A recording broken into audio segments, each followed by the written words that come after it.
Ajay sir जी, इस concept में अभी सभी मित्रों का स्वागत है। आज हम देखेंगे इकोनॉमिक्स का इम्पोर्टेंट चैप्टर आर्थिक नियोजन और पंचवर्षीय योजना। दोस्तों, यह वीडियो देख लेने के बाद आपको इससे किसी भी कॉम्पिटिटिव एग्जाम में 2 प्रश्न से 3 प्रश्न आपको बनेंगे। ये बहुत ही इम्पोर्टेंट है, ये पंचवर्षीय योजना। ठीक है, तो आइए वीडियो शुरू करते हैं। सबसे पहले 1934 में एम विश्वेश्वरैया की पुस्तक भारत के लिए नियोजित अर्थव्यवस्था प्लान्ड इकोनॉमी फॉर इंडिया में आर्थिक नियोजन का विवरण मिलता है। उसमें आर्थिक नियोजन, भारत के आर्थिक नियोजन के बारे में एम विश्वेश्वरैया ने सुझाया है। ये पूछा गया प्रश्न है कि प्लान्ड इकोनॉमी फॉर इंडिया पुस्तक किनकी लेखनी है, तो एम विश्वेश्वरैया की। ठीक है ना, ये इम्पोर्टेंट है। अब विभिन्न राष्ट्रीय नियोजन समिति भारत में बनाई गई। 1938 में हरिपुरा अधिवेशन में जवाहरलाल नेहरू की अध्यक्षता में राष्ट्रीय नियोजन समिति का गठन हुआ। बॉम्बे प्लान 8 प्रमुख उद्योगपतियों द्वारा 1944 में अर्देशीर दलाल की अध्यक्षता में बनाया गया। ये भी कभी पूछ सकता है एग्जाम में कि बॉम्बे प्लान किसकी अध्यक्षता में बनाया गया है। ठीक है, अर्देशीर दलाल की अध्यक्षता में। जन योजना किनकी थी, तो एम.एन. राय की थी, जो 1945 में आई थी, पीपल प्लान। ठीक है, अब आगे देखते हैं।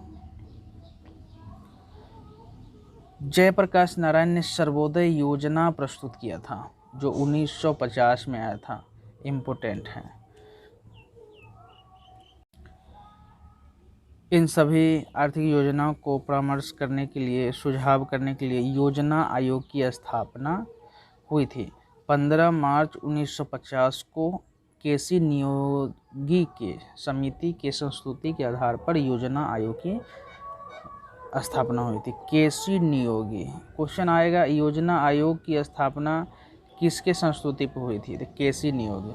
ठीक है, यह गैर संवैधानिक परामर्शदर्शी है, मतलब ये संवैधानिक नहीं है। ठीक है, इसे बनाया गया है। इसके जो अध्यक्ष होते हैं प्रधानमंत्री। ठीक है, और योजना आयोग के प्रथम अध्यक्ष थे जवाहरलाल नेहरू। ठीक है, और उपाध्यक्ष गुलजारी लाल नंदा थे।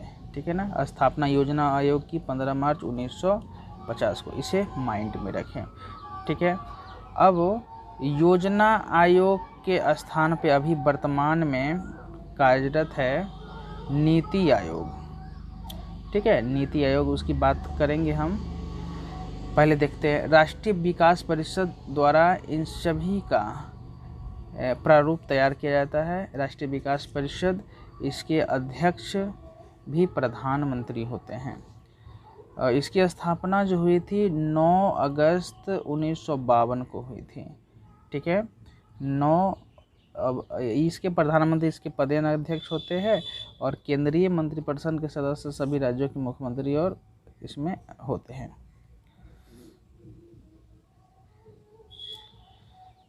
अब वर्तमान में योजना आयोग के जगह पे NITI Aayog, NITI commission, NITI Aayog, national institute for transforming India इसे कहते हैं, हिंदी में राष्ट्रीय भारत परिवर्तन संस्थान कहते हैं। यह थिंक टैंक के रूप में कार्य करता है, मतलब आर्थिक योजनाओं के बारे में, किसी भी योजना के बारे में यह थिंक टैंक एक सोचने का काम करता है, भारत को प्रगति की राह पे ले जाने के लिए आर्थिक विकास में ये कार्य करता है। चलिए, अब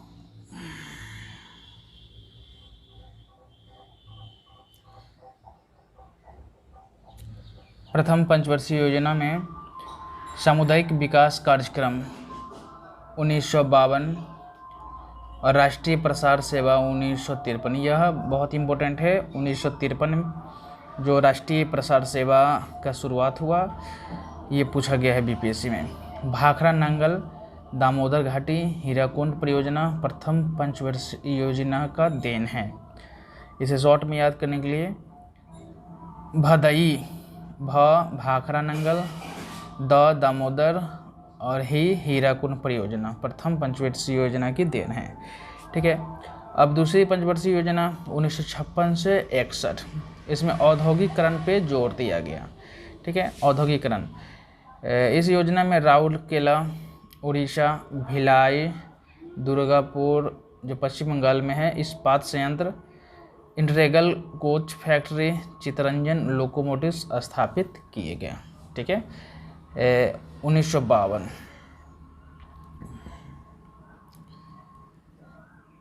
अब औद्योगिकरण से संबंधित था तो दूसरी पंचवर्षीय योजना में, अब तीसरी पंचवर्षीय योजना 1961 से 62, तो इसमें आत्मनिर्भरता का मंत्र दिया गया। भारत चीन युद्ध 1962 में हुए, भारत पाकिस्तान युद्ध 1965 में हुआ, भीषण सूखा भी 1965-66 के दरमियान हुआ।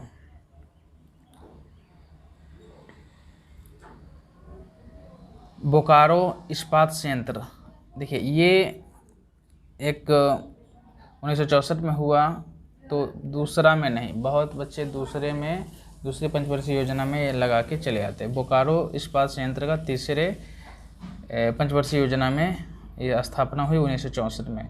UTI unit trust of India 1964, industrial development bank of India IDBI, और 1964 में भारतीय खाद्य निगम, 1965 में एफसीआई, और कृषि कीमत आयोग एपीसी की स्थापना तीसरी पंचवर्षीय योजना में हुई थी। ठीक है, अब 3 वार्षिक योजनाएं भी हुई जो 1 अप्रैल 1966 से 31 मार्च 1969 तक चला, 66 से 69 तक चला, जिसे योजना विकास का नाम दिया गया। ठीक है, आगे कुछ महत्वपूर्ण जो बनने वाले प्रश्न को हम देखते हैं।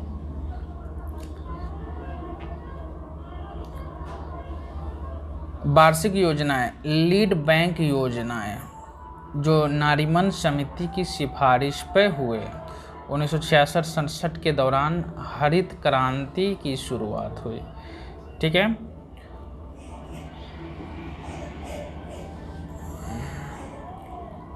चौथी पंचवर्षीय योजना 69 से 74। चौथी योजना के मुख्य उद्देश्य थे स्थिरता के साथ आर्थिक विकास, आत्मनिर्भरता की आधिकारिक प्राप्ति। और चौथी पंचवर्षीय योजना के जो मुख्य कार्य थे वो 14 वाणिज्यिक बैंकों का राष्ट्रीयकरण। ठीक है, 1974 में पोखरण परीक्षण नाभिकीय, जिसे स्माइलिंग बुद्धा के नाम से जाना जाता है, सूखा प्रबंधन क्षेत्र कार्यक्रम DPAP 1973-74 की शुरुआत हुई थी। और चौथी पंचवर्षीय योजना में ही इंदिरा गांधी द्वारा गरीबी हटाओ का नारा दिया गया था। ये पूछा गया है, गरीबी हटाओ का नारा दिया गया था।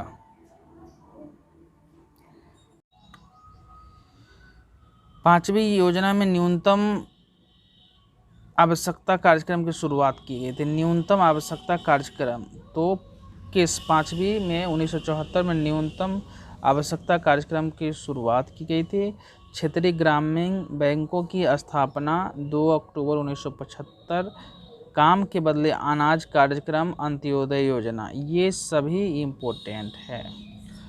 ये सभी पांचवी पंचवर्षीय योजना में शुरू की गई थी। क्षेत्रीय बैंक 2 अक्टूबर 1975, काम के बदले अनाज कार्यक्रम, अंत्योदय योजना शुरू की गई थी। छठी पंचवर्षीय योजना, तो छठी पंचवर्षीय योजना गरीबी निर्देशांक था इसका, और गरीबी का जो निर्धारण था ग्रामीण क्षेत्रों में 2400 कैलोरी और शहरी क्षेत्रों में 2100 कैलोरी प्रतिदिन उपयोग गरीबी रेखा के रूप में परिभाषित किया गया।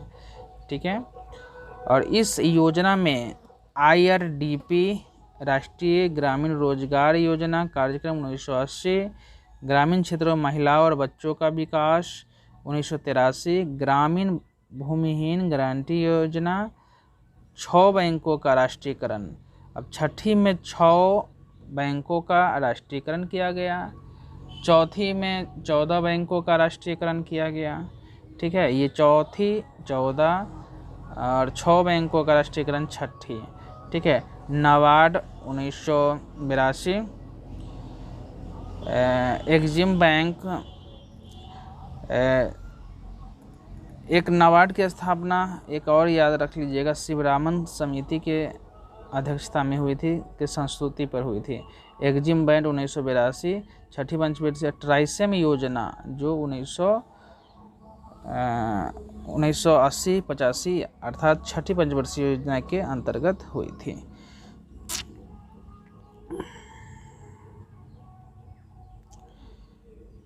सातवीं पंचवर्षीय योजना का कार्यकाल था 1985 से 90।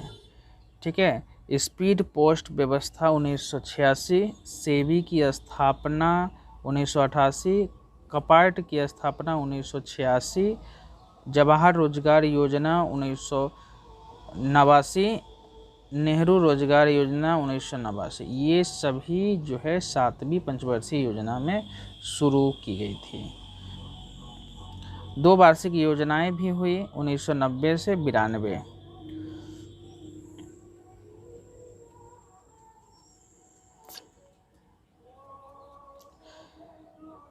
1990 में सीडबी की स्थापना और 1991 में आर्थिक सुधारों की घोषणा। ठीक है, तो आर्थिक सुधारों की घोषणा सातवीं पंचवर्षीय योजना में, सीडबी की सातवीं पंचवर्षीय योजना में ये बहुत ही इम्पोर्टेंट है। ठीक है। आठवीं पंचवर्षीय योजना, तो आठवीं पंचवर्षीय योजना की शुरुआत 1992 से 97 में हुई। ठीक है, 1992 में शुरुआत हुई और एक कार्यकाल 1997 तक रहा। भारत 1 जनवरी 1995 को, ये इस बार बीपीएससी में पूछा गया था, विश्व व्यापार संगठन का सदस्य बना था। ठीक है, किस योजना के कार्यकाल के दौरान भारत विश्व व्यापार संगठन का सदस्य बना था? तो 1 जनवरी 1995 ये आठवीं पंचवर्षीय योजना। 1993 में प्रधानमंत्री रोजगार योजना शुरू की गई थी 1993 में। अब नौवीं पंचवर्षीय योजना को देखते हैं। तो नौवीं पंचवर्षीय योजना में सामाजिक न्याय, समानता और आर्थिक समृद्धि, रोजगार, आत्मनिर्भरता पर बल दिया गया। 10वीं पंचवर्षीय योजना, इस योजना के अंतर्गत ऐसे महत्वपूर्ण कदम उठाए गए जिसमें अर्थव्यवस्था में नियोजन की नीति में बदलाव आया। अब प्रति व्यक्ति आय को 10 वर्ष में दोगुना करना। ठीक है, 10 वर्ष में दोगुना करना, ये इम्पोर्टेंट है, 10 वर्ष में दोगुना करना। ठीक है, ये मतलब किस पंचवर्षीय योजना में प्रति व्यक्ति आय को 10 वर्ष में दोगुना करने का लक्ष्य रखा गया? तो 10 वर्ष 10वीं पंचवर्षीय योजना, 10 वर्ष 10वीं पंचवर्षीय योजना। ठीक है, 2007 तक गरीबी का अनुपात 26% से 21% करने का लक्ष्य रखा गया और 2012 तक यह 15% तक लाने का लक्ष्य था।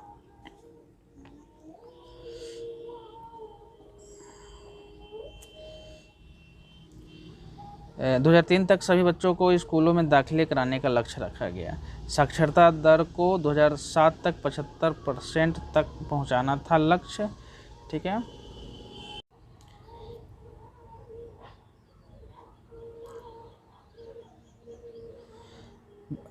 वाणिज्यिकरण को 2007 तक 25% एवं 2012 तक 33% के स्तर पर लाना था। 11वीं पंचवर्षीय योजना, तो 11वीं पंचवर्षीय योजना का कार्यकाल था 2007 से 12। ठीक है, इस योजना के अंतर्गत औसतन 9% की वार्षिक वृद्धि दर का लक्ष्य प्राप्त करने का यह निर्धारण था। ठीक है, अब इस योजना में जो था मुख्य बातें, वो 2007 से 8 में जीडीपी 9.3 और बाजार लागत पर जीडीपी 9.8 का लक्ष्य था। ठीक है, अब हम आगे देखते हैं 12वीं पंचवर्षीय योजना।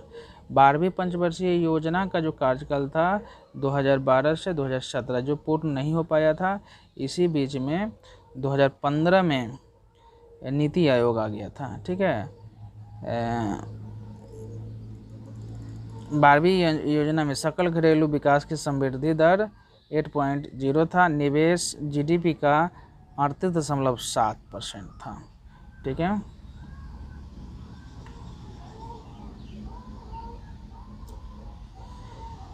बचत दर जो था 36.2% था जीडीपी का, ये 12वीं पंचवर्षीय योजना में। ठीक है। सेवा क्षेत्र में वृद्धि 10%। औसतन वार्षिक केंद्रीय राजकोषीय घाटा जीडीपी का 3.25% था। ठीक है। तो इस प्रकार हमने इकोनॉमिक्स सेक्शन का आर्थिक नियोजन पंचवर्षीय योजना से बहुत ही महत्वपूर्ण प्रश्नों को देखा है। इस वीडियो को आप 2-3 बार ज़रूर देखें, नोट भी करें, याद कर लें। इससे आपको निश्चित ही फ़ायदा मिलेगा। यदि आप हमारे चैनल पर नए हैं तो इस चैनल को सब्सक्राइब ज़रूर कर लें, ताकि आने वाले वीडियो का नोटिफिकेशन आपको मिलता रहे और इससे बेनिफिट होता रहे। धन्यवाद।